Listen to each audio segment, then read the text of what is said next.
అస్సలాముఅలైకుం friends, welcome back to my YouTube channel. ఒక మనిషి అందరూ చూస్తుండగానే భూమి చీల్చుకొని ప్రాణాలతో సమాధిలోకి వెళ్ళడం సాధ్యమైన వినడానికి ఏదో సినిమా కథలా అనిపించిన కడప మట్టిలో 350 ఏళ్ల క్రితం జరిగిన అసలు నిజం ఇది. కడప నగరం నడిబొడ్డున ఉన్న అమీర్ పీర్ దర్గా, దీనినే మనం పెద్ద దర్గా అని పిలుచుకుంటాం.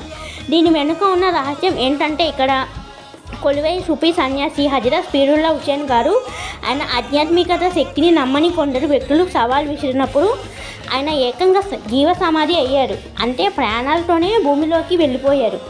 కానీ అసలైన ట్విస్ట్ ఏంటంటే, 3 రోజుల తర్వాత ఆయన మళ్ళీ అదే చోట ప్రార్థన చేస్తూ సజీవంగా భక్తులకు కనిపించారు. ఆ మహిమ చూసి ఊరంతా నివరైపోయింది ఫ్రెండ్స్. ఇక్కడ విశేషం ఏంటో తెలుసా?